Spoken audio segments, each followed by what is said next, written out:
Hi guys, what's up? Tim Queen here, and today's question is, what's the connection limit on LinkedIn? When we're talking about connections, we're talking about the number of people you can connect with, or in Facebook terms, who you can be friends with. Now, in LinkedIn, there is a built-in hard limit of 30,000 connections. That means as soon as you reach 30,000 connections, you will not be able to accept anyone else, and you will not be able to send out any further LinkedIn invitations to other people. It means that's it. Like if you want to add one more person, you have to remove one person first. Otherwise, it's not working. Now, some people on LinkedIn, they're really crazy about this. They think, wow, that's like a badge of honor to have 30,000 connections, but it's basically the most stupidest and dumbest thing you could ever do to reach that limit. Because when you are at that point, you have no way of cleaning up your list in a sense. Like you can't go there and say, hey, let's remove 2,000 people that don't use LinkedIn anymore, or move some people I'm no longer in contact with, because you will never be able to find them. Try this out on LinkedIn. Just open your connections page and then scroll down.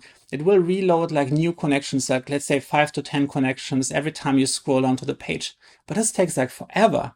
And the more you scroll, the more memory your entire web page will take up in your web browser. And I've tried this. I tried to scroll down to a couple of thousand people, and then the page becomes so slow.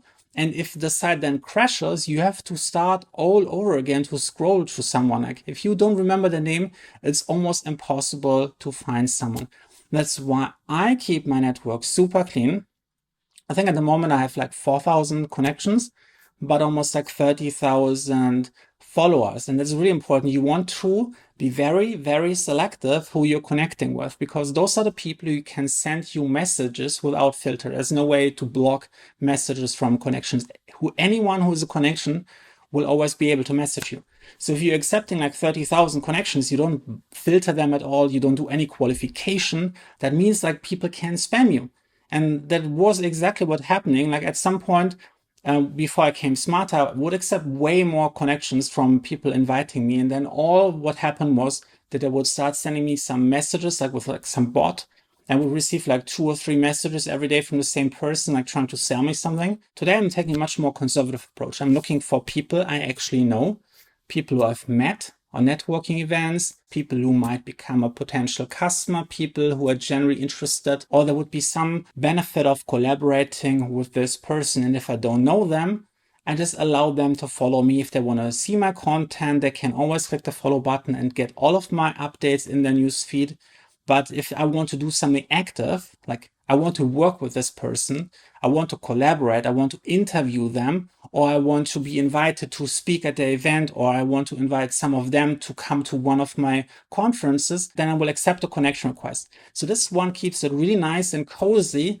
And every person on that list I know and I can vouch for them. So this is really important.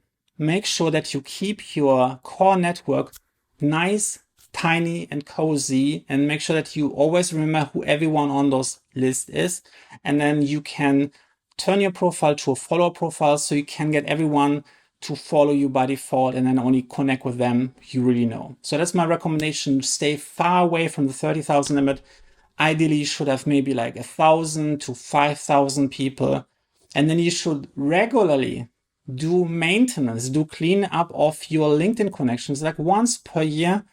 Go through an entire list of contacts and see if you don't remember the name anymore, if you can't recall how you met or what the benefit would be of being like connected, remove them. Make sure that your network stays really tiny and you will have much better results. Your content will perform much better and you will get a much better quality of life just by having a better quality of messages in your inbox. No spams, just high quality networking that actually brings real results. Now, if you want to learn more about LinkedIn marketing, make sure that you check out my LinkedIn Accelerator program. I'm going to put the link down in the description and into the pinned comment below. Smack the subscribe button, turn the notification bell on, and I'll see you in the next one. Bye.